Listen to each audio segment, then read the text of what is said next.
உம்மை துதிக்கிறோம், ஸ்தோத்திரிக்கிறோம். இந்த நாளிலையும் உம்முடைய வார்த்தையை கேட்குற இந்த அற்புதமான நேரத்துக்கு நாங்கள் வந்திருக்கிறோம்.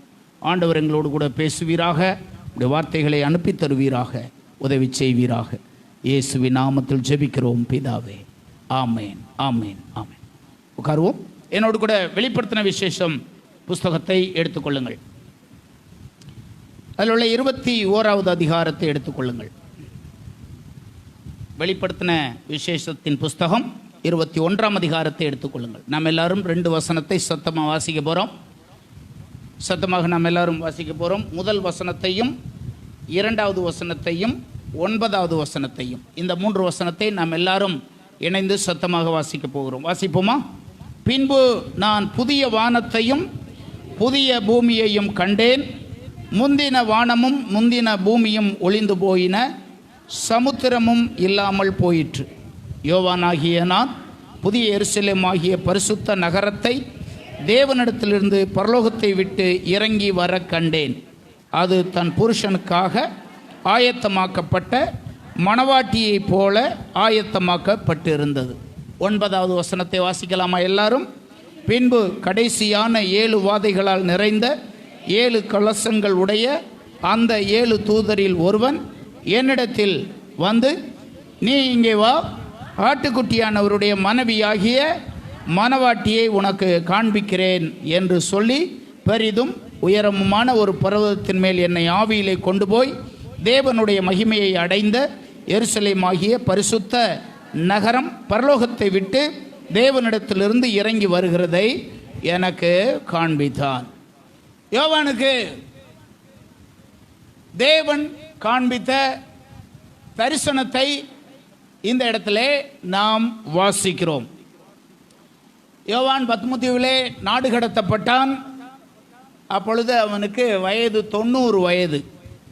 அவனை நாடு கடத்திய போது ஒருவனை எப்பொழுது நாடு கடத்துவார்கள் பொதுவாக அப்படின்னா, இவன் இந்த நாட்டில் வச்சிருந்தா இந்த நாட்டுக்கு கேடு, இந்த நாட்டையே சீரழிச்சிருவேன் அப்படின்னு அரசாங்கம் யாரை திட்டமிடுதோ அவங்கள இந்த நாட்டிலே இருக்கக்கூடாதுன்றதுக்காக நாடு கடத்துவாங்க.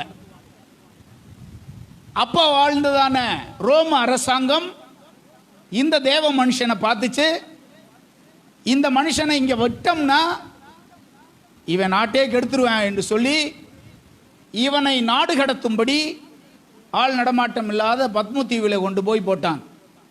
அது நடந்தது கிபி 84.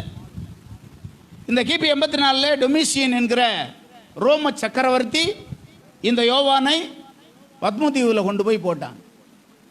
தேவனுடைய மனுஷனாகிய இந்த யோவான் 18 மாதங்கள் அந்த தீவிலே தனிமையிலே இருந்தான். 18 மாதங்கள். அப்பொழுது அவனுக்கு 90 வயசு.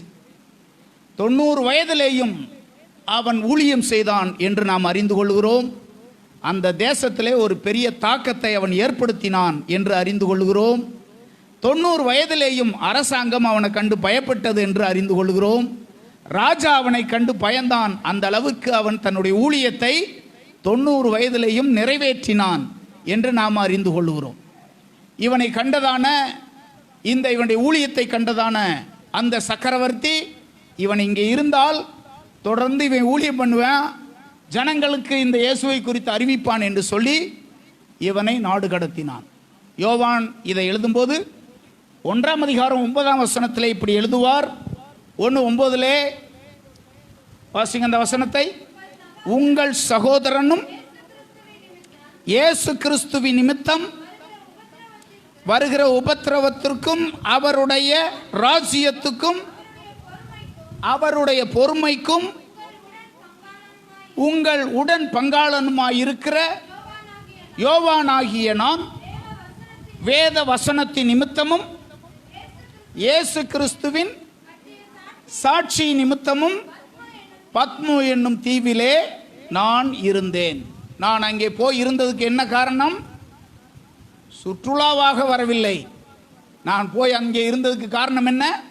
இயேசு கிறிஸ்துவின் நிமித்தமும் அவருடைய சுவிசேஷத்தின் நிமித்தமும் நான் பத்மு தீவிலே இருந்தேன் என்று சொல்லுகிறான் யோவான். 12 அப்போஸ்தலர்களில் இந்த யோவான் மாத்திரம்தான் இயற்கையாக மரணம் அடைந்தவன். இவன் மரணம் அடையும் போது சுமார் 100 வயது. 100 வயசு வரைக்கும் இருந்த ஒரு தேவனுடைய மனிதன். இவனுடைய சகோதரனை குறித்து சொல்லுங்க. யார் இவனுடைய சகோதரன்? யாக்கோபு. உங்க அப்பாவை பத்தி சொல்லுங்க. செபதேயுவின் குமாரன் இவன். கலிலேயா கடலில் மீன் பிடிக்கிறவனா இருந்தவன். இயேசு இவனை சந்தித்தார், தன்னுடைய ஊழியத்துக்கு வரும்படி அழைத்தார்.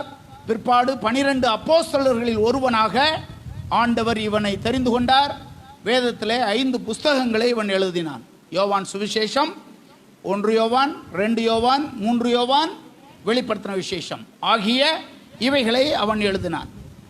இவன் கண்ட தரிசனத்திலே கடைசி காலத்திலே சபை எப்படிப்பட்டதாக இருக்க வேண்டும் அல்லது இருந்தது என்பதை குறித்து தன்னுடைய தரிசனத்திலே அவன் கண்டு 2000 வருஷத்துக்கு முன்னாடி இப்படி எழுதினான். கடைசி கால சபையை குறித்து தான் இந்த 21ஆம் அதிகாரம் சொல்லப்பட்டிருக்கிறது. கடைசி கால சபை எப்படிப்பட்ட சபையா இருந்தது என்று சொல்லி அவன் குறிப்பிடும்போது இந்த வசனத்திலே, இந்த 2வது வசனத்திலே ஒரு மணவாட்டி என்ற வார்த்தை அங்கே சொல்லப்பட்டிருக்கிறது. இந்த மணவாட்டிக்கு முன்பாக 2 வார்த்தை சொல்லப்பட்டிருக்கிறது. ஒன்று, அலங்கரிக்கப்பட்ட மணவாட்டியாக சபை இருந்தது. இரண்டாவதாக ஆயத்தமாக்கப்பட்ட மணவாட்டியாக இருந்தது.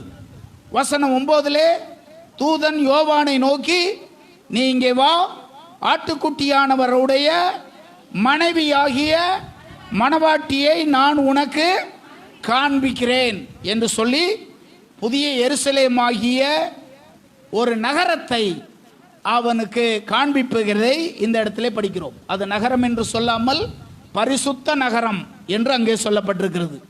புதிய எருசலேம் என்றும் பரிசுத்த நகரம் என்றும் சொல்லப்படுகிற இந்த பரிசுத்த நகரத்தை நான் உனக்கு காண்பிக்கிறேன் என்று சொல்லி அங்கே யோவானுக்கு ஒரு மணவாட்டியை குறித்து அங்கே சொல்லுகிறதை நாம் படிக்கிறோம். 2ஆம் வசனம் 10ஆம் வசனங்களிலே புதிய எருசலேம் என்றும் பரிசுத்த நகரம் என்றும் உருவகப்படுத்தி இந்த இடத்திலே எழுதப்பட்டிருக்கிறது. இந்த நகரம் எப்படிப்பட்டதாக இருந்தது? அலங்கரிக்கப்பட்ட ஒரு மணவாட்டியை போல, ஆயத்தமாக்கப்பட்ட மணவாட்டியை போல. ஏற்கனவே திருமணம் முடித்த சகோதரிகள், தாய்மார்கள் இங்கே இருக்கீங்க. பொண்ணா இருந்தப்ப நீங்க அலங்கரிக்கப்பட்டது போல அதுக்கு பின்னாடி என்னைக்காவது அலங்கரிச்சிருக்காங்களா உங்கள? இல்லை. பொண்ணா இருந்ததை கொஞ்சம் யோசிச்சு பாருங்க. பொண்ணா இருந்த மணமகளா இருந்த அதெல்லாம் யோசிச்சு பாருங்க. அன்றைக்கு போல ஒரு அலங்காரத்தை அதுக்கு பின்னாடி என்னைக்காவது செஞ்சாங்களா உங்களுக்கு? இல்லை நீங்க செஞ்சிருக்கீங்களா? இல்லை அல்லவா?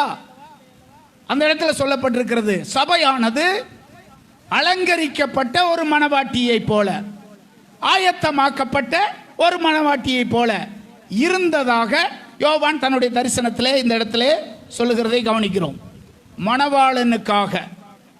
மணவாளனுக்காக அலங்கரிக்கப்பட்ட ஒரு மணவாட்டியாக, ஆயத்தமாக்கப்பட்ட ஒரு மணவாட்டியாக இருந்ததாக கடைசி கால சபையை குறித்து யோவான் தன்னுடைய தரிசனத்திலே கண்டதாக, அதை புதிய எருசலேம் என்றும் ஒரு பரிசுத்த நகரம் என்றும் உருவகப்படுத்தி இந்த இடத்துல எழுதியிருக்கிறதை நாம் படிக்கிறோம். நாம் எல்லாருக்கும் தெரியும், சபையானது மணவாட்டியாக இருக்கிறது. நம்முடைய மணவாளன் யாரு? இயேசு கிறிஸ்து. சபையின் மணவாளன் அவர். மணவாட்டியாகிய சபை அதை எடுத்துக்கொள்ளும்படியாக அவர் சீக்கிரமாய் வரப்போகிறார். ஹல்லேலூயா. இந்த மணவாட்டிக்காக அவர் செய்தது என்ன என்பதை குறித்து அப்போஸ்தலனாகிய பவுல் எபேசியர் 5ஆம் அதிகாரத்தில் வரிசையா சொல்றார். இந்த மணவாட்டிக்காக நான் என்ன செய்தேன் என்று 25வது வசனத்தில் 5:25 நம்ம படிக்கிறோம், கிறிஸ்து சபையில் அன்பு கூர்ந்தார். எத்தனை பேர் ஆமேன் சொல்லுவீங்க? இந்த வசனத்தினுடைய கருத்து என்ன? கிறிஸ்து என் மீது அன்பு கூர்ந்தார். எத்தனை பேர் ஆமேன் சொல்லுவீங்க? ஆமேன் சொல்றவங்க வலது கரத்தை உயர்த்தி ஆமேன் சொல்லணும். நான் சொல்றதுக்கெல்லாம் ஆண்டவர் உங்கள் மீது கொண்ட அன்பை நீங்கள் உணராவிட்டால் நீங்கள் சொல்ல வேண்டிய அவசியம் இல்லை. நீங்கள் உணர்ந்தால் கண்டிப்பாக வலது கரத்தை உயர்த்தி அதை ஆமோதிக்கணும், ஆமேன் அப்படின்னு சொல்லணும். அதை நீங்கள் உணராவிட்டால் நீங்கள் சொல்லணும்னு அவசியம் கிடையாது. நீங்கள் உணர்ந்தால் கண்டிப்பாக அதை என்ன செய்யணும்? வசனம் 25 போட்டிருக்கு, கிறிஸ்து சபையில் அன்பு கூர்ந்தார். அவர் என்னில் அன்பு கூர்ந்தார், என்னை நேசித்தார். நான் அவரால் நேசிக்கப்படும் போது அவரை நேசிக்கிறவனா இல்லை, அவரை நேசிக்கிறவனா நான் இல்லை, ஆனால் அவர் என்னை நேசித்தார். முந்தி அவர் என்னை நேசித்தார். நான் நல்லவனாக இருந்ததுனால அவர் நேசிக்கலை, நான் கெட்டவனாக இருக்கும்போதே அவர் என்னை நேசித்தார். நான் நீதிமானாக இருந்த போது அல்ல, நான் பாவியாக இருந்தேன், அப்போ அவர் என்னை நேசித்தார். இதை சபை ஒவ்வொரு நாளும் உணரணும். ஒரு தேவனுடைய பிள்ளை ஒவ்வொரு நாளும் உணரணும். 25ஆம் வசனத்தில் போட்டிருக்கு, சபையில் அன்பு கூர்ந்தார். 26வது வசனத்தில் போட்டிருக்கு, அவர் அன்பு கூர்ந்ததினால் திருவசனத்தை கொண்டு சுத்திகரித்து பரிசுத்தமாக்கினார். எத்தனை பேர் ஆமென் சொல்லுவீங்க? திருவசனத்தை கொண்டு தண்ணீர் முழுக்கினால் சுத்திகரித்து பரிசுத்தமாக்கினார். நான் பாவியா இருந்தேன், அழுக்கா இருந்தேன், அசுத்தமா இருந்தேன். அவர் தன்னுடைய இரத்தத்தினாலே என்னை கழுவி என்னை பரிசுத்தமாக்கி இருக்கிறார். ஹல்லேலூயா. அவரே என்னை பரிசுத்தமாக்கி இருக்கிறார். ஹல்லேலூயா.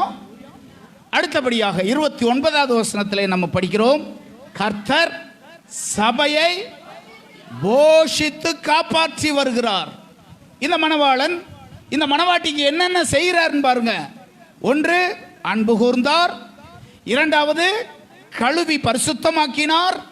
மூன்றாவது, சபையை போஷித்து காப்பாற்றி வருகிறார். அப்படின்னா என்ன அர்த்தம்? சபையை போஷித்து காப்பாற்றி வர்றாருன்னா என்ன அர்த்தம்? சபைக்கு வேண்டிய மன்னாவை ஆண்டவரே என்ன செய்கிறாரு? தருகிறார். சில வேளைகளில் பொதுவாக அடுத்த ஞாயிற்றுக்கிழமை பிரசங்கம் பண்ண வேண்டுமானால் எப்பொழுது அந்த வார்த்தைக்காக நான் ஆண்டவர்கிட்ட ஜெபம் பண்ணுவேன் அப்படின்னா, ஞாயிற்றுக்கிழமை இங்கே சர்ச்சு முடியுதுல்ல, சர்ச்சு முடிஞ்சு நீங்களாம் போனோன்னா சாயந்தரமே எனக்குள்ள ஒரு எண்ணம் வந்துடும், அடுத்த வாரத்தில் என்ன பிரசங்கம் பண்ணணும், அடுத்த வாரத்தில் எந்த வசனத்தை எடுத்து மக்களுக்கு கொடுக்கணும் என்ற எண்ணம் எனக்கு வந்துடும். தொடர்ந்து திங்கக்கிழமை, செவ்வாய்க்கிழமை, புதன்கிழமை, வியாழக்கிழமை அந்த வார்த்தையை ஆண்டவரிடமிருந்து பெற்று ஜனங்களுக்கு கொடுப்பதற்கான ஆயத்தங்களை செய்து கொண்டே இருப்பேன். பொதுவாக இங்கே டீச்சருங்க இருக்கலாம், நீங்கள் வாத்தியாருங்க இருக்கலாம். ஒரு டீச்சரு 1ஆவதுல டீச்சராக இருப்பாங்க. இந்த 1ஆவது டீச்சரு பிள்ளைங்க வருவாங்க, ஆனா இதெல்லாம் சொல்லி கொடுப்பாங்க. 2வது வருஷத்தில் பையங்க போயிடுவாங்க, இந்த டீச்சர் இங்கே தான் இருப்பாங்க, 1ஆவதுலே தான் இருப்பாங்க. அடுத்து புதுசாக பையங்க வருவாங்க, அதே ஆனா சொல்லி கொடுப்பாங்க, அடுத்த வருஷம் அவங்க போயிடுவாங்க. டீச்சருடைய வேலை என்ன? ஆனா சொல்லி கொடுத்துக்கிட்டே இருக்கணும், அவ்வளோதான் அந்த டீச்சருக்கு. ஏன்னா 1ஆவது டீச்சர் தானே. அடுத்து 2வது 3வது போகும்போது அடுத்தடுத்த பாடங்களை அவங்க என்ன செய்வாங்க? சொல்லி கொடுப்பாங்க.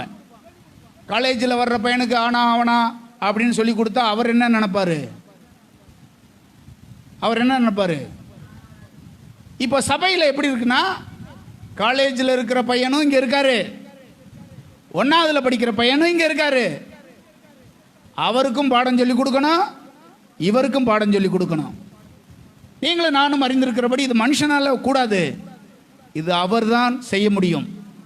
சபையை விட்டு போகும்போது 1ஆவது பையனும் தெரிஞ்சுக்கிறணும், காலேஜில் படிக்கிறவரும் தெரிஞ்சுக்கிறணும்.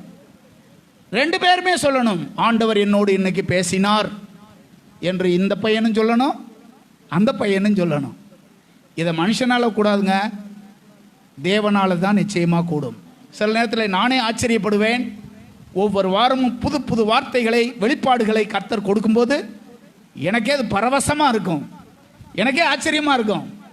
அந்த வசனத்தை குறித்து நான் முன்னே யோசிச்சிருக்க மாட்டேன், சிந்திச்சிருக்க மாட்டேன். ஆண்டவர் பேசின அந்த வார்த்தைகளை யோசித்து பார்க்கும்போது இன்னுமா எனக்கு பரவசமாக இருக்கும். இப்படிப்பட்ட வார்த்தைகளை எத்தனை வருஷம் நான் பிரசங்கம் பண்ணி கொண்டே இருக்கிறேன். கடந்த 30 வருஷமாக இந்த ஊரில் பிரசங்கம் பண்ணுறேன். ஏறத்தாழ ராமர் பிரதர் நான் வந்த வாரத்திலிருந்து இருக்கார். அவர் ஒரு 30, அதுக்கு முன்னாடியே அவர் ரட்சிக்கப்பட்டவர்.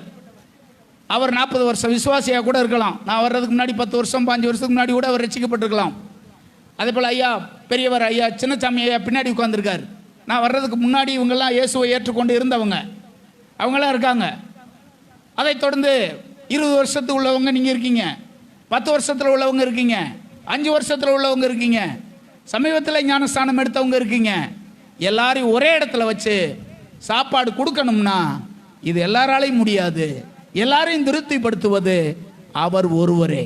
எனவே தான் அங்கே 29வது வசனத்தில் போட்டிருக்கு, கர்த்தர் சபையை போஷித்து காப்பாற்றுறாராம். சின்ன பையனுக்கு சின்ன குழந்தைக்கு பால் கொடுக்குறாரு, பெரிய ஆளுக்கு பிரியாணி கொடுக்குறாரு, நடுத்தரமானவங்களுக்கு என்னென்ன கொடுக்கணுமோ அதெல்லாம் கொடுக்குறாரு. சபையில் எல்லாம் இருக்கிற மக்களுக்கு அது என்ன செய்து கிடைக்குது. இதை போஷித்து தேவனே காப்பாற்றுகிறார். ஒருவேளை நீங்கள் இயேசுவை ஏற்றுக்கொண்டு இயேசுவை உள்ளத்தில் தெய்வமாக ஏற்றுக்கொண்டதுக்கு பின்னாடி சபைக்கே வராமல் இருந்தீங்கன்னு வச்சுக்கோங்க, எவ்வளவு நாள் இந்த இயேசுவை உங்களால் ஆராதிக்க முடியும்? எவ்வளவு நாள் இந்த இயேசுவை தொடர்ந்து நீங்கள் உங்கள் உள்ளத்தில் வச்சிருக்க முடியும்னு நினைக்கிறீங்க? நிச்சயமா இந்த ஆண்டவரை பின்பற்றவே முடியாது சபைக்கு போகலைன்னா. சில ஆட்கள் சபைக்கு போகிறத பற்றி உதாசீனமாக நினைக்கிறாங்க. எப்பாவது போய்க்கிடலாம், எப்பாவது வந்துக்கலாம்ன்றாங்க. ஒருவேளை சாப்பாடு இல்லாமல் இருந்தால் உங்கள் சரீரம் எப்படி இருக்கும் பாருங்க, ஒரு நாப்புறம் இல்லாமல் இருந்தால் எப்படி இருக்கும் பாருங்க, தொடர்ந்து சில நாட்கள் சாப்பாடே இல்லாமல் இருந்தால் உங்கள் சரீரம் எப்படி இருக்குன்னு பாருங்க. அதை போலதான் ஆவி மனிதன். அதற்கு தேவை இந்த மன்னா, இந்த ஆவிக்குரிய மன்னா. இதை ஆண்டவரே என்ன செய்கிறாரு? நமக்கு தருகிறார். இதை ஆண்டவரே நமக்கு தருகிறார். போன வாரத்தில் சகரியாவிலிருந்து ஒரு வசனத்தை நான் உங்களுக்கு பிரசங்கம் பண்ணினேன். சகரியா புஸ்தகத்திலிருந்து, நீ என் வழிகளில் நடந்து என் காவலை காத்தால் நீ என் ஸ்தலத்தில் உனக்கு உலாவுகிறதுக்கு இடம் உண்டாக்குவேன். இந்த வசனத்தை சின்ன வயசுலேருந்து எத்தனையோ முறை நான் படிச்சிருக்கேன். ஆனால் இதிலேருந்து ஒரு பிரசங்கம் கூட நான் பண்ணது கிடையாது. ஆனால் ஆண்டவர் என்கிட்ட சொன்னார், இதை குறித்து ஒரு பிரசங்கத்தை நீ அறிந்து கொள்ள வேண்டும், முதல்ல நீ அறிஞ்சுக்கிறனும், இதை குறித்து ஜனங்களுக்கு, என் ஜனங்களுக்கு நீ சொல்லணும்னு சொன்னார். போன வார பிரசங்கம் நான் மாத்திரமல்ல, நீங்கள் இதில் பார்த்தீங்கன்னா தெரியும், வெளியில் இருக்கிற அநேகர் அதை கேட்டிருக்காங்க. ஏறத்தாழ பலர் என்கிட்ட ஃபோன் பண்ணி இந்த பிரசங்கத்தினுடைய ஆசீர்வாதத்தை குறித்து என்னோட அவங்க பகிர்ந்து கொண்டாங்க. பல இடங்களில் இருக்கிறவங்க கேட்டதுக்கு பின்னாடி அது எந்த அளவுக்கு எங்களுக்கு ஆசீர்வாதமாக இருந்தது என்று சொல்லி அவர்கள் என்னோடு கூட தொலைபேசியில் தொடர்பு கொண்டு பேசினாங்க. இது மனுஷனுடைய வார்த்தை அல்ல. மனுஷனுடைய வார்த்தைகள் மனிதனை வாழ வைக்க முடியாது. இது ஆண்டவருடைய வார்த்தை. 29வது வசனத்தில் போட்டிருக்கு, என் சபையை நான் போஷித்து காப்பாற்றி வருகிறேன் என்று சொன்னார். என் சபையை நான் போஷித்து காப்பாற்றி வருகிறேன். நான் அதை நேசித்தேன், அதை கழுவி சுத்திகரித்தேன், அதை போஷித்து காப்பாற்றி வருகிறேன். அது மாத்திரமல்ல, 27ஆம் வசனத்தில் போட்டிருக்கு, நான் என் சபைக்காகவே என்னை அர்ப்பணம் பண்ணி இருக்கிறேன். இது ஆண்டவருடைய வார்த்தை. இது என் சபைக்காக தன்னைத்தானே நான் ஒப்பு கொடுத்திருக்கிறேன். இது ஆண்டவருடைய வார்த்தை. உங்களை என்னை பார்த்து நம்முடைய மணவாளன் சொல்லுவது, நான் உன்னை நேசித்தேன், உன்னை கழுவி பரிசுத்தப்படுத்தினேன், உன்னை போஷித்து வருகிறேன், உனக்காகவே என்னை சிலுவையிலே அர்ப்பணம் பண்ணினேன். எத்தனை பேர் ஆமென் சொல்லுவீங்க? இதை உணர்ந்துதான் மணவாட்டி இந்த உலகத்திலே வாழ வேண்டும். இதை உணர்ந்தவர்களின் கூட்டம்தான் சபை. இதை உணராமல் இருந்தால் அது சபை கிடையாது. ஏதோ டீ குடிக்கிற கூட்டம் அல்லது சும்மா வந்து பொழுதுபோக்காக வர்ற கூட்டமாக இருக்கும். இந்த 4 காரியத்தையும் யார் உணர்ந்திருக்கிறாங்களோ அவர்கள்தான் உண்மையான மணவாட்டிகள், அவர்கள்தான் உண்மையான தேவனுடைய பிள்ளைகள். அவர் என்னை நேசித்தார், அவர் எனக்காக தம்மையே அர்ப்பணம் பண்ணினார், என்னை போஷித்து காப்பாற்றி வருகிறார், என்னை கழுவி சுத்திகரித்திருக்கிறார், அவருக்கு ஏற்ற மணவாட்டியாக வாழும்படி அவர் என்னை தெரிந்தெடுத்திருக்கிறார். ஹல்லேலூயா. இதை உணர்ந்தவர்களின் கூட்டம்தான் சபையானது. நம்மை குறித்ததான தேவனுடைய திட்டம் என்ன? என்னுடைய மணவாட்டி எப்படி இருக்க வேண்டும்? அலங்கரிக்கப்பட்ட மணவாட்டியாக, ஆயத்தமாக்கப்பட்ட மணவாட்டியாக, அவருடைய பார்வையில் நான் இருக்க வேண்டும். அப்படியாக அவருடைய பார்வையில் நான் அப்படி இருக்கணும். எப்படி இருக்கணுமா? அலங்கரிக்கப்பட்ட மணவாட்டியாக, ஆயத்தமாக்கப்பட்ட மணவாட்டியாக அப்படி இருக்கணும். அப்படி இருப்பவர்களை தன்னோடு கூட இணைத்து கொள்ளும்படியாகத்தான் அவர் சீக்கிரமாக இந்த உலகத்துக்கு வரப்போகிறார். ஹல்லேலூயா. இந்த பரிசுத்த வேதாகமம் ஆரம்பத்தில் ஒரு கல்யாணத்தை பற்றி சொல்லுது. இந்த கல்யாணம் ஆதாம் ஏவாளுடைய கல்யாணம். கடைசியில் ஒரு கல்யாணத்தை பற்றி சொல்லுது. அது மணவாளனாகிய கிறிஸ்துவுக்கும் மணவாட்டியாகிய சபைக்கும் மத்திய ஆகாயத்தில் நடக்கிற கல்யாணத்தை பற்றி சொல்லுது. இந்த பரிசுத்த வேதாகமம் கல்யாணத்தில் ஆரம்பித்து கல்யாணத்தில் முடியுது அப்படின்னு கூட சொல்லலாம். இயேசுதான் நம்முடைய நல்ல மணவாளன். அவர் மத்தேயு 25ஆம் அதிகாரத்தில் நாம் எல்லாருக்கும் தெரியும், புத்தியுள்ள கன்னிகைகள், புத்தி இல்லாத கன்னிகைகள் என்ற 10 கன்னிகைகளை குறித்து நாம் அங்கே படிக்கிறோம். இந்த 10 கன்னிகைகளும் மணவாளனோடு போவதற்கு ஆயத்தமாக இருக்காங்க. வர தாமதித்த போது அவர்கள் தூங்கினாங்க. இப்பொழுது ஒரு சத்தம் நடுராத்திரியிலே வருகிறது. வசனம் 6வது வசனத்தில் படிக்கிறோம். நடுராத்திரியிலே இதோ மணவாளன் வருகிறார், அவருக்கு எதிர்கொண்டு போக புறப்படுங்கள். ஆயத்தத்தோடு இருந்த மணவாளன், மணவாட்டி, ஆயத்தம் இல்லாமல் இருந்த மணவாட்டி. இந்த 5 பேர் புத்தி இல்லாதவர்கள், 5 பேர் புத்தி உள்ளவர்கள் என்று இந்த இடத்துல சொல்லப்பட்டிருக்கிறதை கவனிக்கிறோம். இயேசு இதுக்கு முன்னாடி வந்தார். வந்தவர் இரட்சகராக வந்தார். இப்பொழுது வரப்போகிறார். எப்படி வரப்போகிறார்?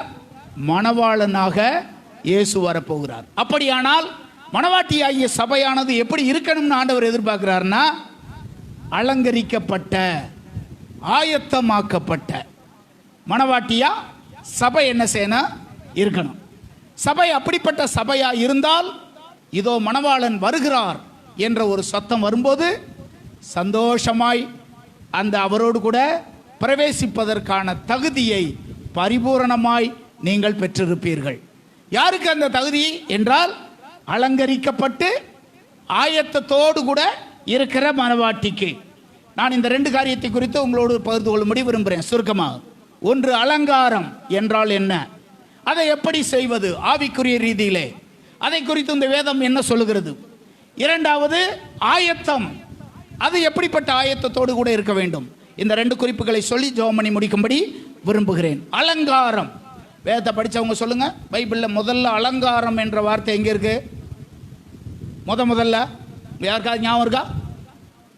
பைபிளில் ஒரு வார்த்தை முத வருதுன்னா அதை கொஞ்சம் ரொம்ப உன்னிப்பாக பார்க்கணும். இந்த அலங்காரம் என்ற வார்த்தை எங்கே வருதுன்னா 28ஆம் அதிகாரம் யாத்ராகமத்தின் புஸ்தகம் 2வது வசனத்தில் வருது. 28:2 பார்த்தோம்னா அது மோசேகிட்ட கர்த்தர் சொல்லுவது, ஒரு மனுஷனை குறித்து சொல்லுவது, உன் சகோதரனாகிய ஆரோனுக்கு மகிமையும் அலங்காரமுமாய் இருக்கும் பொருட்டு பரிசுத்த வஸ்திரங்களை உண்டு பண்ணுவாயாக.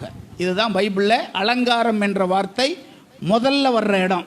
இதுக்கு முன்னாடி எந்த இடத்துல நீங்கள் பார்க்க முடியாது அலங்காரம் என்ற வார்த்தை. இந்த இடத்துல தான் முதல்ல வருது அலங்காரம்.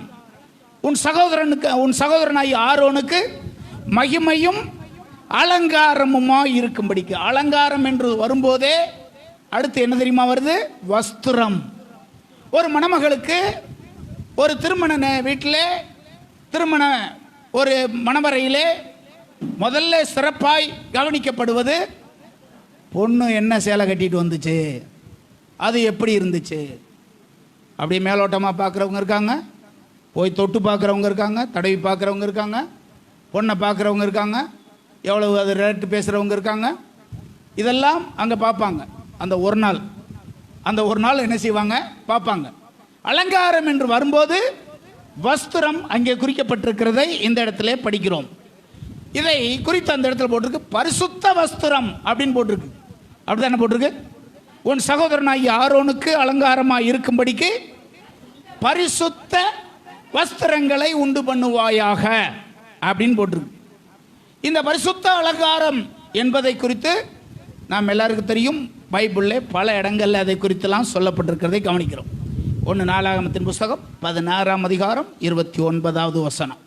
1 நாளாகமத்தின் புஸ்தகம் 16ஆம் அதிகாரம் 29வது வசனம்.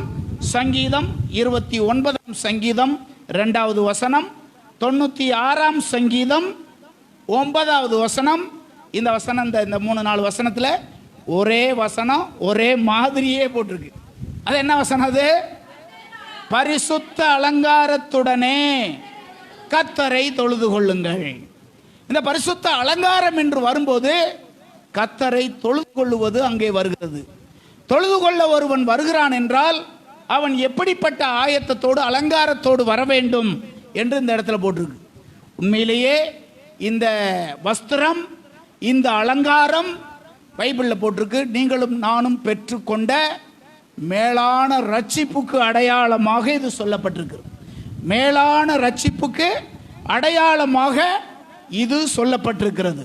உங்களுக்கும் எனக்கும் கொடுக்கப்பட்டிருக்கிற இந்த மேலான ரட்சிப்பு இருக்கு பாருங்க, அதுதான் ஆண்டவர் நமக்கு கொடுத்திருக்கிற பரிசுத்த வஸ்திரம். இந்த பரிசுத்த வஸ்திரத்தை தேவனுடைய பிள்ளைகள் கவனமாக வைத்துக் கொள்ள வேண்டியது அவசியமானது.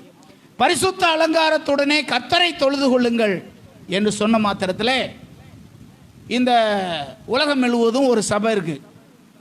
அந்த சபைக்காரங்க இந்த வசனத்தை தப்பா போதிக்கிறாங்க. எது பரிசுத்தம் அப்படின்னா வெள்ளை போடுறது தான் பரிசுத்தம் அப்படின்றாங்க. என்னது, எதுதான் பரிசுத்தம்? வெள்ளை சேலை கட்டுறது தான் பரிசுத்தம், வெள்ளை சட்டை போடுறது தான் பரிசுத்தம் அப்படின்றாங்க. வெள்ளை சேலை கட்டுறது தான் பரிசுத்தம், வெள்ளை போடுறது தான் பரிசுத்தம் அப்படின்லாம் சொல்றாங்க. அடுத்த பரிசுத்தம் எதை சொல்றாங்க? ஆம்பளைங்க மீசையெல்லாம் எடுத்துடணும், அதுதான் பரிசுத்தம். இப்படி ஒரு சபை இருக்கு, உங்களுக்கு தெரியுமா? இப்படி ஒரு சபை இருக்கு. அந்த சபைக்கு என்ன சபை அது? அது வெள்ளை போட்டாதான் பரிசுத்தம். நான் சொல்லுவேன், வெள்ளை போடுறது ஈஸி, மீசை எடுக்கிறது ஈஸி, ஆனா பரிசுத்தமான வாழ்வு வாழ்றது ஈஸியாமா? அதுதான் மெயின் மேட்ரு, அதுதான் மெயினான மேட்ரு. அந்த மேட்டரை குறித்து 93ஆம் சங்கீதம் 5ஆம் வசனத்தில் போட்டிருக்கு. அது எப்படிப்பட்டது? 93:5, உம்முடைய சாட்சிகள் மிகவும் உண்மையுள்ளவைகள் கர்த்தாவே, பரிசுத்தமானது நித்திய நாளாக உம்முடைய ஆலயத்தின். இப்ப இந்த இடத்துல பரிசுத்த வஸ்திரமானது அல்லது வெள்ளை வஸ்திரமானது தான் அலங்காரம் அப்படின்னு போடல.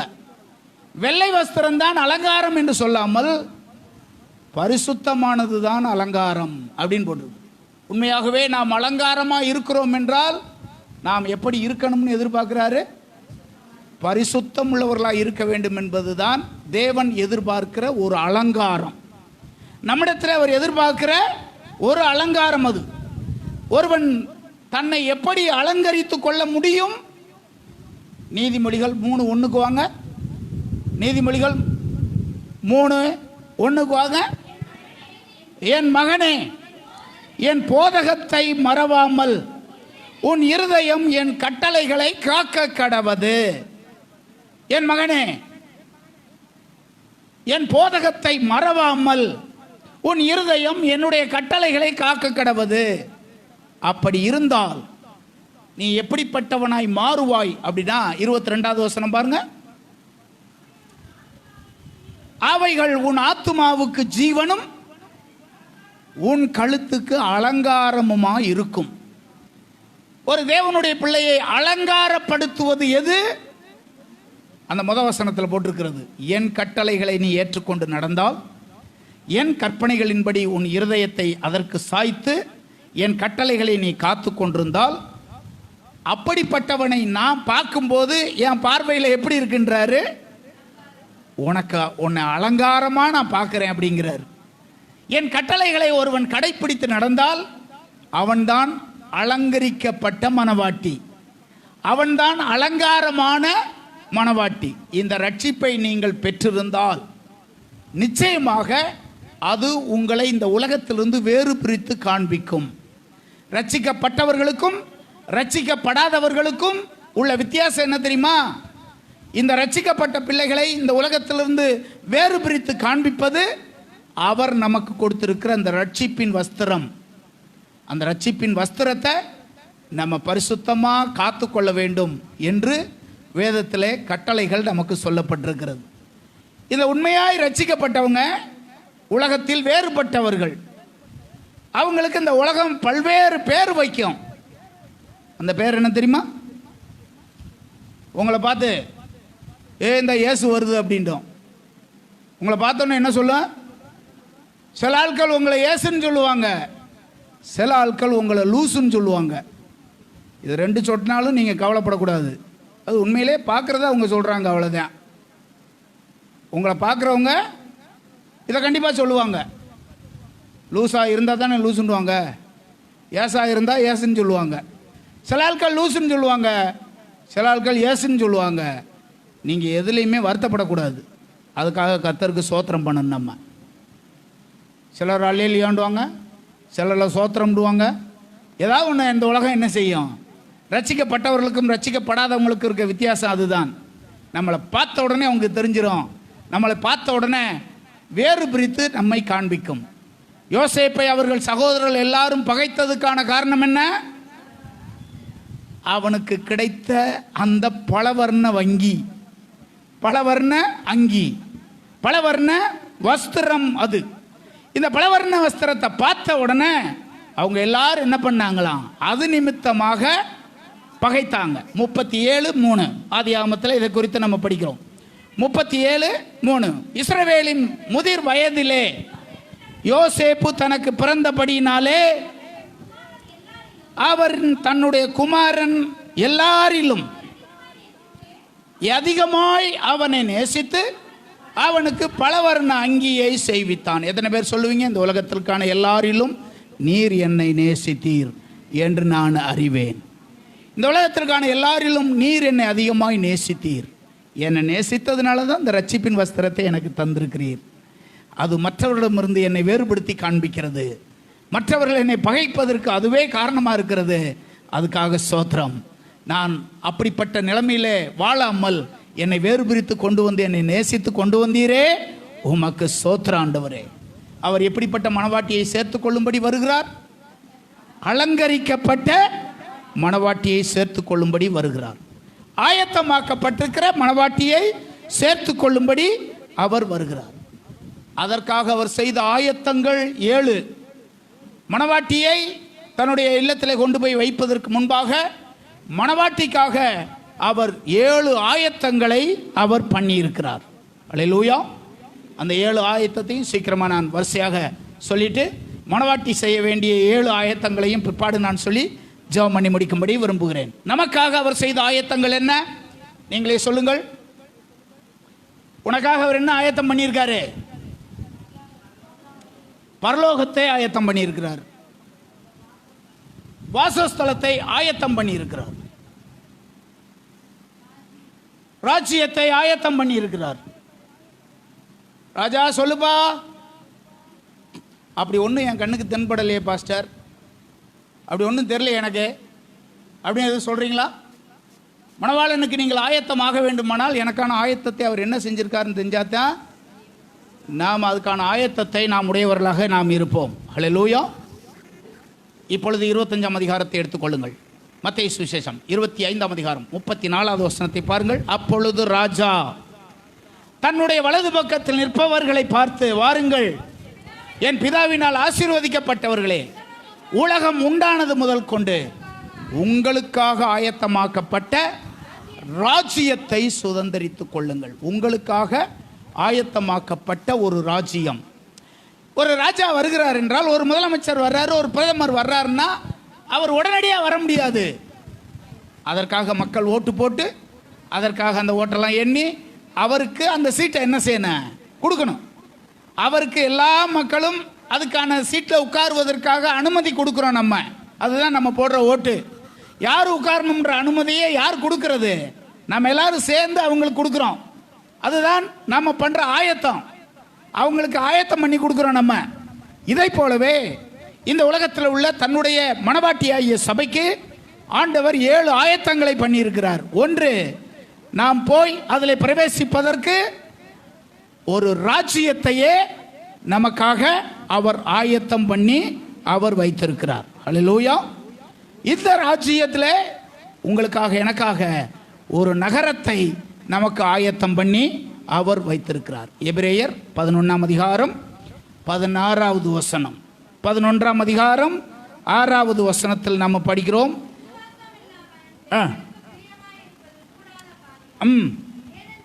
ஏனென்றால் சேருகிறவன் அவர் உண்டென்றும் தேடுகிறவர்களுக்கு பலன் அளிக்கிறவர் என்றும் விசுவாசிக்க வேண்டும்.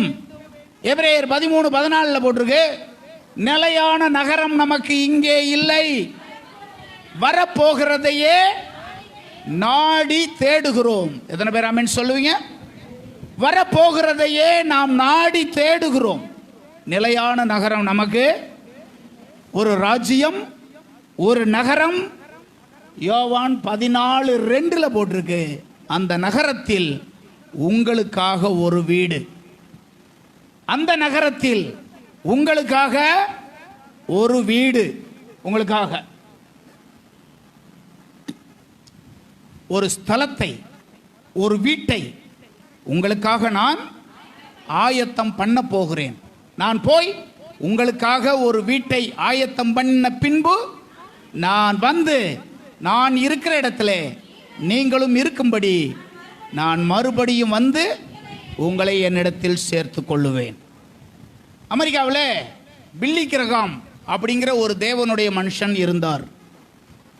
கொஞ்ச நாளைக்கு முன்னாடி ஏறத்தாழ 100 வயசில் இப்பொழுது தேவனுடைய ராஜ்யத்துக்கு போயிட்டார். பில்லி கிரகாம் உலக பிரசித்தி பெற்ற ஒரு ஊழியக்காரர். அவர் உலகம் முழுவதும் அறியப்பட்டவர். தேவனுடைய மனுஷன் பில்லி கிரகாம் என்பவர். அவர் தான் உயிரோடு இருக்கும்போது இப்படி சொன்னார். இங்கே பாருங்க, ஒரு நாள் ஒரு செய்தி வரும், இந்த உலகம் முழுவதும் பில்லி கிரகாம் செத்து போயிட்டாருன்ற செய்தி வரும். அந்த செய்தியை யாருமே நம்பாதீங்க. அவர் உயிரோடு இருக்கும்போது சொல்கிறாருங்க, நான் செத்து போயிட்டேன்னு ஒரு செய்தி வரும், உலகம் முழுவதும் சொல்லுவாங்க. அந்த செய்தியை யாருமே நம்பாதீங்க அப்படின்னு ஒரு பிரசங்கத்தில் பண்ணுறாரு பில்லி கிரகாம். ஏனென்றால் நான் இந்த உலகத்தில் கண்ணை மூடும்போது என்னுடைய சொந்த ஊரில், சொந்த வீட்டில் என் கண்ணை திறப்பேன். ஜஸ்ட்டு என்னுடைய அட்ரஸ் தான் மாறுமே ஒழிய நான் சாக மாட்டேன். என்னுடைய அட்ரஸ் தான் மாறும். நான் முதல்ல வேறு அட்ரஸில் இருந்தேன், இப்போ இன்னொரு அட்ரஸில் நான் என்ன செய்கிறேன், போகிறேன். இந்த நம்பிக்கை யாருக்குங்க வரும்? விஞ்ஞானிகளுக்கு வருமா? பணக்காரங்க கோடீஸ்வரங்களுக்கு வருமா? இந்த உலகத்தில் நான் கண்ணை மூடுனா இன்னொரு உலகத்தில் நான் கண்ணை திறப்பேன்ற இந்த விசுவாசம், இந்த நம்பிக்கை ரட்சிக்கப்பட்ட தேவ பிள்ளைக்கு மட்டும்தாங்க வரும். இந்த உலகத்தில் கோடீஸ்வரனுக்கும் பெரும் பணக்காரனுக்கும் அறிவாளிக்கும் விஞ்ஞானிக்கும் எவனுக்குமே வராது. இயேசுவை தன் சொந்த இரட்சகராக ஒருவன் ஏற்றுக்கொண்டிருந்தால் அவனுக்கு தான் இந்த நம்பிக்கையே வரும். என்னுடைய அட்ரஸ் தான் மாறுது. அவர் இதை குறித்தான விசுவாசத்தோடு கூட இருந்தார். எனக்கு ஒன்றும் ஆக போகிறதில்ல, இங்கே கண்ணை மூடுவேன், என்னுடைய சொந்த வீட்டில் நான் கண்ணை திறப்பேன். ஏனென்றால் 14:3 அவர் சொன்னார். யோவான் 14:3 சொல்லப்பட்டபடி நான் போய் உங்களுக்காக ஒரு ஸ்தலத்தை ஆயத்தம் பண்ணின பின்பு நான் இருக்கிற இடத்திலே நீங்களும் இருப்பதற்கு நான் மறுபடியும் வந்து உங்களை என்னிடத்தில். எத்தனை பேர் இது ஆணித்தரமாக விசுவாசிக்கிறீங்க? கரங்களை உயர்த்தி ஆமென் சொல்லுங்க. ஆமென். இப்பொழுது 21 வெளிப்படுத்தல் 21, 23 படிங்க. 21, 23 படிங்க. நகரத்துக்கு வெளிச்சம் கொடுக்க சூரியனும் சந்திரனும் அதற்கு வேண்டுவதில்லை. தேவனுடைய மகிமையே அந்த நகரத்தை பிரகாசித்தது. தேவனுடைய ஜனங்களுக்கு அல்லது மணவாட்டிக்கு மணவாளன் செய்கிற ஆயத்தம் ஒன்று ராஜ்யம், இன்னொன்று அந்த ராஜ்யத்தில் உங்களுக்கென்று ஒரு நகரம், அந்த நகரத்திலே ஒரு வீடு அல்லது ஸ்தலம். அந்த ஸ்தலம் இருட்டடைஞ்ச அல்ல, அதிலே ஒரு வெளிச்சத்தை ஆண்டவர் அங்கே உருவாக்கி வைத்திருக்கிறார். 21, 23, 21, 23, 22, 5லையுமே அது அவசரம் இருக்கு. 22, 5 நீங்க பாத்தீங்கன்னா அந்த நகரத்தில் வெளிச்சம் கொடுப்பதற்காக அங்கே விளக்காக அவரே இருக்கிறார். அல்லேலூயா. வெளிப்படுத்தின விசேஷத்தில் அற்புதமான அந்த ராஜ்யத்தை குறித்தும் அந்த ஆயத்தத்தை குறித்தும் விளக்கமாய் நமக்கு சொல்லப்பட்டிருக்கிறது. இதை குறித்ததான வெளிப்பாட்டுடையவனாய் தாவீது இருந்தான். தன்னுடைய சங்கீதத்தில் அவன் சொல்றான், அந்த ராஜ்யம் எனக்கு உண்டு, அங்கே எனக்கு ஒரு நகரம் உண்டு, அந்த நகரத்திலே எனக்கு ஒரு வீடு உண்டு, அந்த வீட்டிலே விளக்கு இருக்கிறது, அந்த விளக்கிலே எனக்கு ஒரு பந்தி நடக்கிறது. 23:5 சங்கீதம் 23:5 என் சத்துருக்களுக்கு முன்பாக நீர் எனக்கு ஒரு பந்தியை ஆயத்தப்படுத்தி, இந்த பந்தி எங்கே நடைபெறுகிறது? இப்பொழுது ஒரு வசனத்தை வாருங்கள், 13ஆம் அதிகாரம், லூக்கா 13ஆம் அதிகாரத்துக்கு வாருங்கள், 29வது வசனத்தை படிங்க. 13:29 பாருங்க. கிழக்கிலும் மேற்கிலும் வடக்கிலும் தெற்கிலும் இருந்து ஜனங்கள் வந்து தேவனுடைய ராஜ்யத்திலே பந்தி இருப்பார்கள். இப்ப தாவீதுக்கு ஒரு வெளிப்பாடு இருந்துச்சு, அந்த பந்தியிலே நானும் இருப்பேன். எத்தனை பேர் நீங்க விசுவாசிக்கிறீங்க? அல்லேலூயா. எனக்காக ஒரு பந்தியை அவர் ஆயத்தப்படுத்தி இருக்கிறார். இதிலே போகிறவங்க யார் யார் போவாங்களாம்?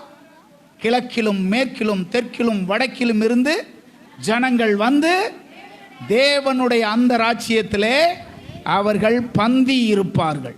ஒரு வசனம் கூட சொல்லவா உங்களை உற்சாகப்படுத்தும்படியாக? அது ஏசாயாவின் புஸ்தகம் 25ஆம் அதிகாரம் வசனம் 6வது வசனத்தை பாருங்க. நம்பிக்கையும் விசுவாசமும் உண்டாகும்படியாக 25:6. சேனைகளின் கர்த்தாவே, இந்த மலையிலே சகல ஜனங்களுக்கும் ஒரு விருந்தை ஆயத்தப்படுத்துவார். இதுதான் மணவாட்டிக்குரிய தேவன் செய்கிற ஆயத்தம். இந்த மலையிலே சகல ஜனங்களுக்கும் ஆண்டவர் ஒரு விருந்தை ஆயத்தப்படுத்துவார். அது கொழுமையான பதார்த்தங்களும் பழமையான திராட்சை ரசமும் ஊனும் நினமும் உள்ள பதார்த்தங்களும் தெளிந்த பழமையான திராட்சை ரசம் நிறைந்த விருந்தாயிருக்கும். கிழக்கிலும் மேற்கிலும் தெற்கிலும் வடக்கிலும் இருந்து வர்ற ஜனங்கள் அந்த பந்தியிலே பங்கடைவார்கள். தாவீது சொல்றான், நானும் அந்த பந்தியிலே இருப்பேன். என் சத்துருக்களுக்கு முன்பாக நீர் எனக்கு ஒரு பந்தியை ஆயத்தப்படுத்தி என் தலையை அப்பொழுது எண்ணெயால் அபிஷேகம் பண்ணுகிறீர். அல்லேலூயா. எனக்கு ஒரு ராஜ்யத்தை அவர் ஆயத்தப்படுத்துகிறார். எனக்கு அங்கே ஒரு நகரத்தை ஆயத்தப்படுத்துகிறார். எனக்கு அந்த நகரத்தில் ஒரு வீட்டை ஆயத்தப்படுத்துகிறார். அங்கே ஒரு விளக்கை ஆயத்தப்படுத்துகிறார். அந்த வீட்டிலே ஒரு பந்தியை எனக்கு ஆயத்தப்படுத்துகிறார். அல்லேலூயா. அங்கே போவதற்கு இப்போ ஒரு வீடு இருக்கு, ஒரு ராஜ்யம் இருக்கு, அந்த வீட்டில் விளக்கு இருக்கு, பந்தி நடக்குது. சில வீடுகள்லாம் நல்ல வீடு கட்டியிருப்பாங்க, போகிறதுக்கு பாதை இருக்காது. நம்முடைய பாஸ்டர் நானும் ஒரு சர்ச்சுக்கு போயிருந்தோம். ரொம்ப கடினமான வழியில் போனோம். காரு கீழே தட்டிக்கிட்டே வந்துச்சு. அப்பொழுது அந்த பாஸ்டர்கிட்ட பாஸ்டர் பெரியவர் சொன்னார், நீங்கள் வாங்க, எப்படியோ இந்த இடத்த வாங்கிட்டீங்க, போக்குவரத்துக்கு ரொம்ப இடைஞ்சலாக சிக்கலாக இருக்குது, ஆனால் கூடுமானம் மட்டும் ஒரு நல்ல இடத்த பார்த்து, நல்ல போக்குவரத்துக்கு வசதியான இடத்த பார்த்து அந்த ஒரு இடத்த நீங்கள் வாங்கினீங்கன்னா கொஞ்சம் நல்லதுன்ற ஆலோசனையை சொன்னார். எல்லாம் இருந்தும் பாதை இல்லாமல் இருந்தால் எப்படி இருக்கும் பாருங்கள். சில இடங்களில் அப்படி விற்றுப்புருவாங்க. பாதை இல்லாத இடத்தெல்லாம் நெஞ்சிருவாங்க, அவங்க விற்கிறவங்க விற்றுப்புருவாங்க. ஆனால் உங்களுக்கு எனக்கும் அப்படி அல்ல. நீங்களும் நானும் அந்த நகரத்துக்கு போவதற்கு, அந்த வீட்டுக்கு போவதற்கு பாதையை ஆண்டவர் நமக்கு உருவாக்கி இருக்கிறார். ஹல்லேலூயா. 2ஆம் அதிகாரம் எபேசியர் 2:10 நம்ம படிக்கிறோம். 2:10 நம்ம வாசிக்கிறோம். வாசிங்க. ஏனெனில் நற்கிரியைகளை செய்கிறதற்கு நாம் கிறிஸ்து இயேசுவுக்குள் சிருஷ்டிக்கப்பட்டு தேவனுடைய செய்கையாய் இருக்கிறோம். அவைகளில் நாம் நடக்கும்படி அவர் முன்னதாக அவைகளை நமக்கு ஆயத்தம் பண்ணி இருக்கிறார். மணவாட்டிக்குரிய ஆயத்தம் என்ன? முன்னதாக நாம் நடந்து போவதற்கான பாதையை அவர் நமக்கு ஆயத்தம் பண்ணி இருக்கிறார்.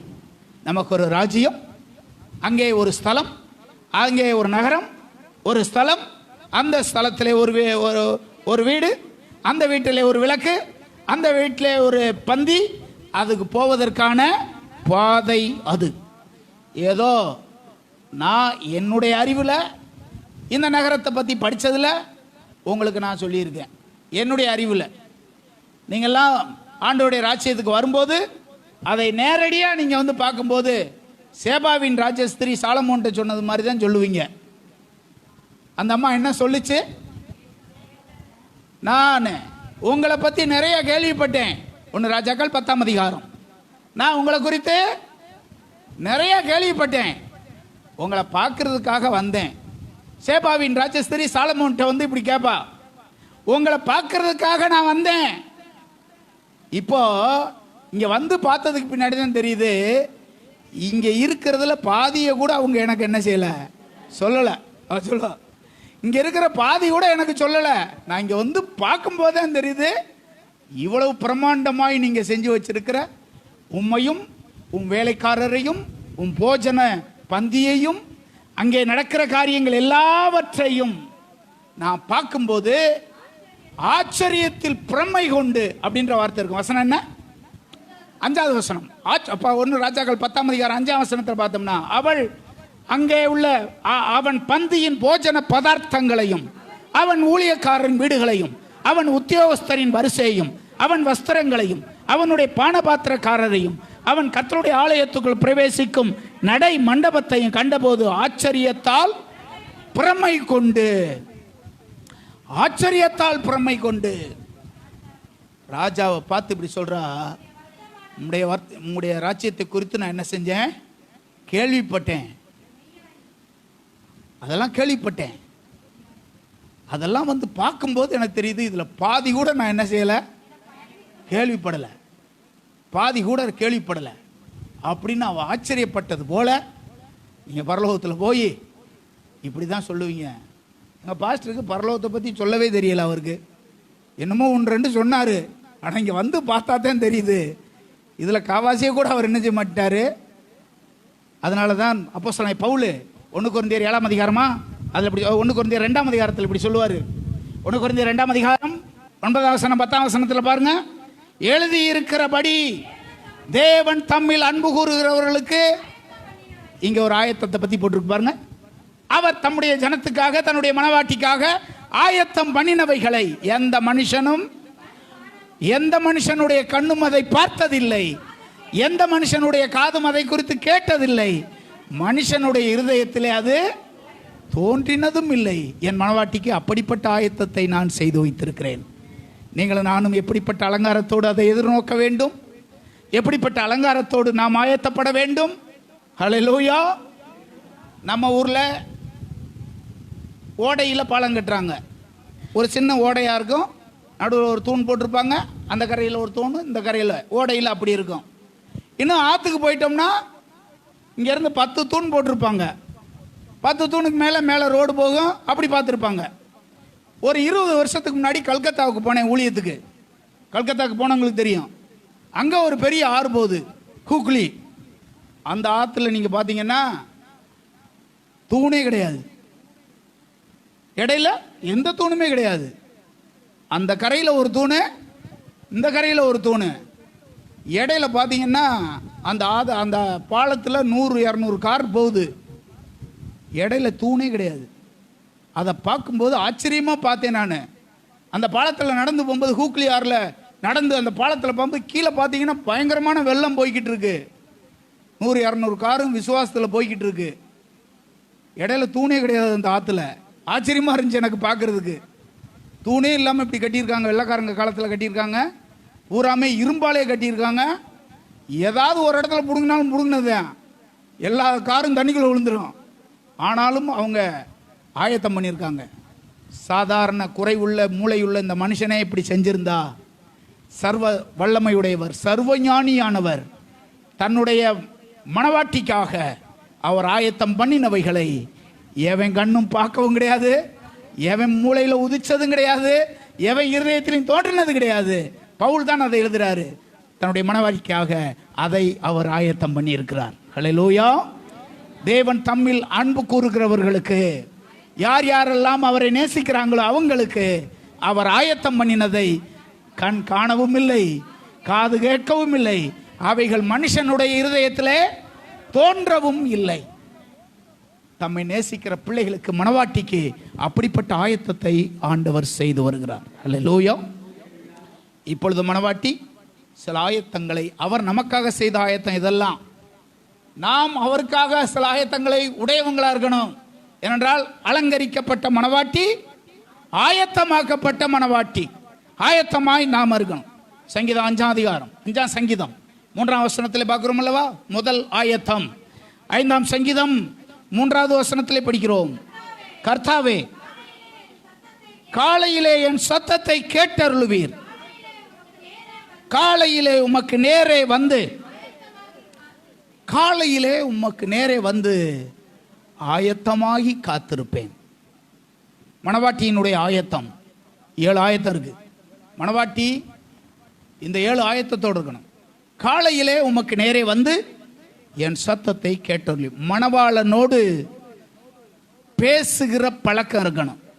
மணவாளனோடு பேசுகிற பழக்கம். உங்களில் எத்தனை பேர் அந்த பழக்கத்தை உடையவங்களா இருக்கீங்க? மணவாளனோடு பேசுகிற பழக்கம் இருக்கா உங்களுக்கு? அந்த மணவாளனை குறித்து நீங்கள் அறிவீர்களா? ஒருவரை குறித்து நீங்கள் அறிய வேண்டுமானால் அவரோடு பேசி பழகுங்கள். அப்பொழுதுதான் அவரை குறித்து நீங்கள் அறிந்து கொள்ள முடியும். மணவாளனோடு பேசுகிற பழக்கம் இங்கே எத்தனை பேர்கிட்ட இருக்கு? நீங்கள் பேச வேண்டியது அவசியமானது. ஆதியாகமத்தின் புஸ்தகத்தில் 18ஆம் அதிகாரம் 33வது வசனத்தை படிங்கள்.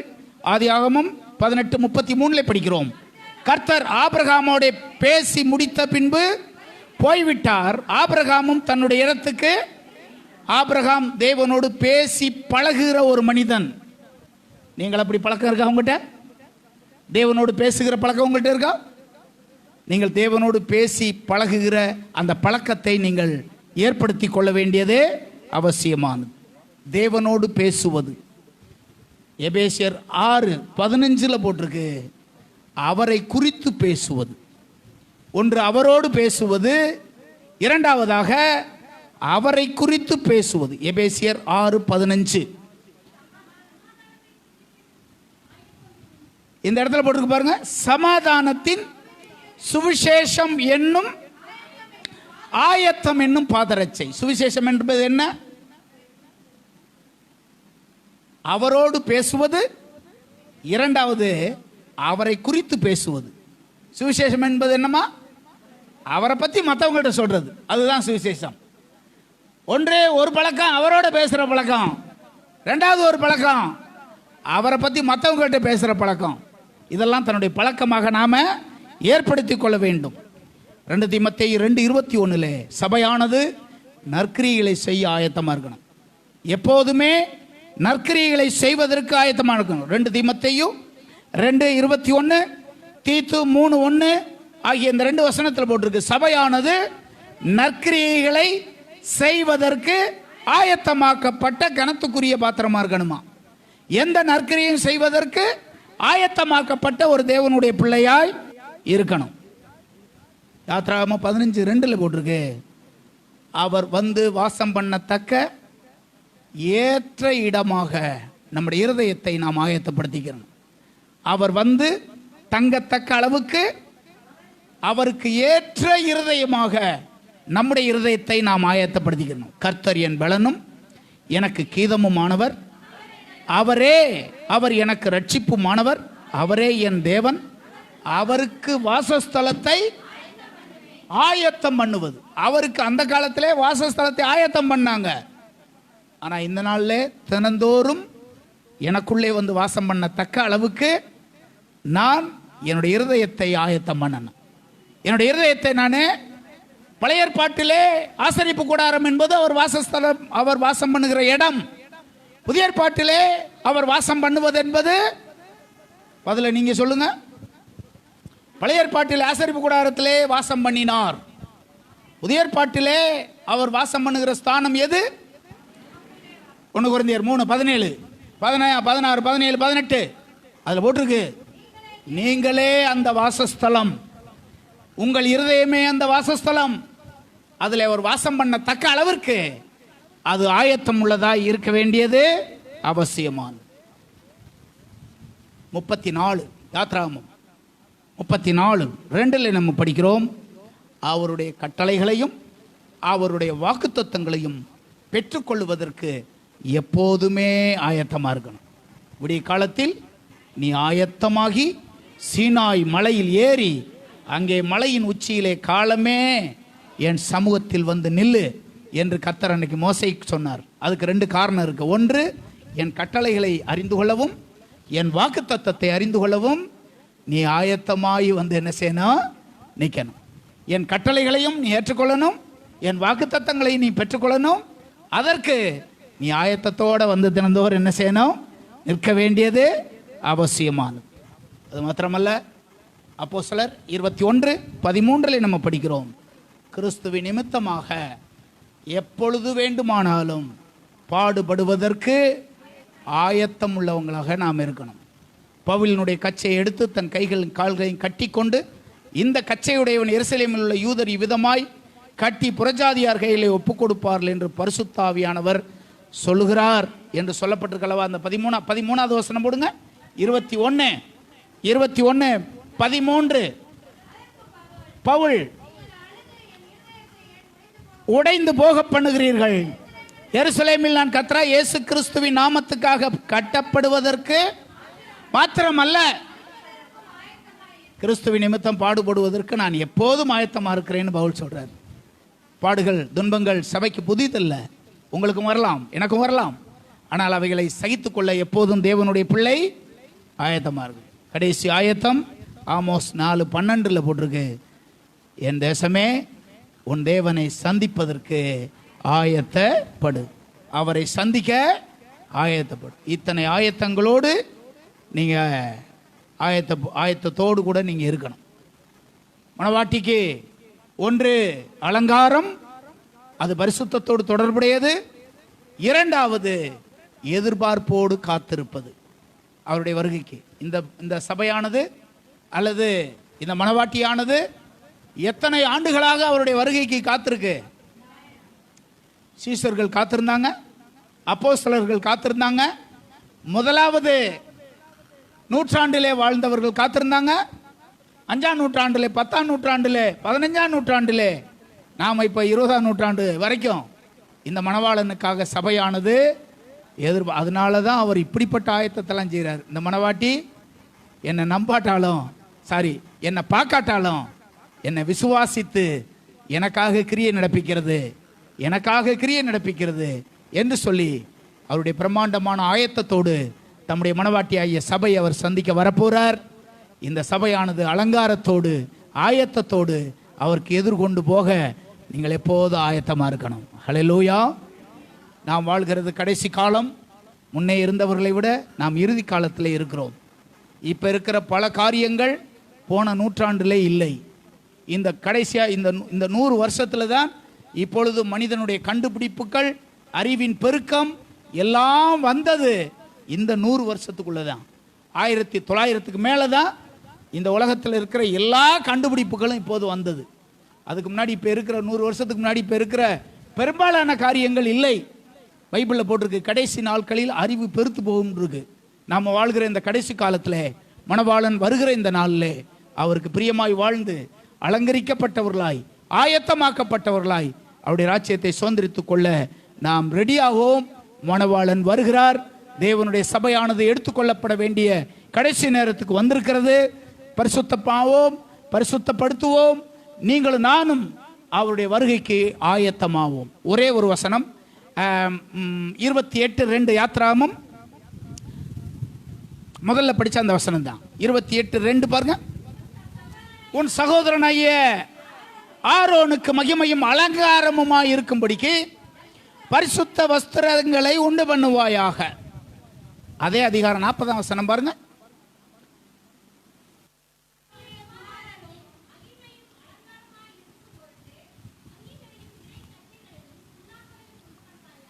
இந்த ரெண்டுக்கு என்ன பாருங்க. அலங்காரம் என்ற வார்த்தை இந்த அதிகாரத்தில் இந்த இடத்துலையும் வருது. 28:2 ஆரோனுக்கு 40வது வசனத்தில் ஆரோனுக்கு மாத்திரமல்ல, அவனுடைய குடும்பம், அவன் பிள்ளைகளுக்கு. இதைத்தான் இன்றைக்கு நான் சுட்டி காண்பிக்கும்படி விரும்புகிறேன். ஆரோன் ஆயத்தமாவது மட்டுமல்ல, உன் பிள்ளைகளை ஆயத்தப்படுத்தணும். உன் பிள்ளைகளுக்கும் அலங்காரத்தை சொல்லிக் கொடுக்கணும். உன் பிள்ளைகளும் அதற்கு ஆயத்தம் உள்ளவங்களா இருக்கணும். ஆரோன் 2வது வசனம் ஆரோனுக்கு, 40வது வசனம் அவன் பிள்ளைகளுக்கு. இப்படி என்றால் நாம் ஒன்றை புரிந்து கொள்கிறோம். அவனும் ஆயத்தமாக இருக்கணும், அவன் பிள்ளைகளும் குடும்பத்தோடு கூட என்ன செய்யணும்? ஆயத்தமாக இருக்கணும். இஸ்ரவேல் நாட்டிலே இயேசு கிறிஸ்துவினுடைய வருகைக்கான எல்லா அடையாளங்களும் நடந்திருக்கு. அந்த பெற்றோர் தன்னுடைய பிள்ளைகள்கிட்ட இப்படி சொல்றாங்களாம், பள்ளிக்கூடத்துக்கு போகும்போது, இங்க பாருங்க, தீர்க்கதரிசன புஸ்தகத்திலே சொல்லப்பட்டவைகள் எல்லாம் நிறைவேறிடுச்சு. ஆகவே பள்ளிக்கூடத்துக்கு போய் வரணும், மேசியா வரப்போகிறார், நாம் அவரை சந்திக்கணும். மேசியா வரப்போறாரு, குடும்பமா சந்திக்கணும். ஸ்கூல் விட்டோன்னு அங்கங்கே விளையாடக்கூடாது, வீட்டுக்கு வந்துடணும். மேசியா வரப்போகிற கடைசி நாளில் வாழ்கிறோம்னு யூத பெண்கள் தங்களுடைய பிள்ளைகள்கிட்ட சொல்லி அனுப்புகிறாங்களாம் பள்ளிக்கூடத்துக்கு போகிறதுக்கு. இதில் உள்ள எல்லா தீர்க்க தரிசனங்களும் நிறைவேறிடுச்சு. வரப்போகிற கடைசி காலத்தில் நம்ம வாழ்கிறோம். மணவாளன் சீக்கிரமாக வரப்போகிறாரு. ஸ்கூல் விட்டோன்னே எங்கேயும் சுத்தாமல் நேராக வீட்டுக்கு வரணும். மணவாளனை குடும்பத்தோடு நாம் சந்திக்கணும். இதுதான் யூத பெண்கள் இப்போ சொல்லி அனுப்புகிறாங்களாம் பிள்ளைகள்கிட்ட. நீங்களும் நானும் அதை அறிந்து கொள்ளணும்.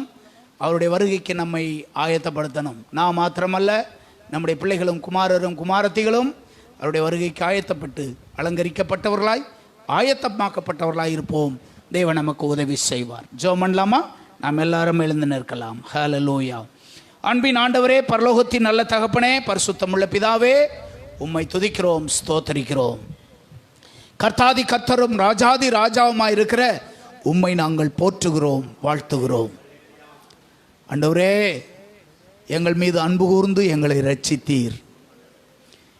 நாங்கள் கரை திரை முதலானவைகள் உடையவர்களாய் வாழ்ந்தோம்.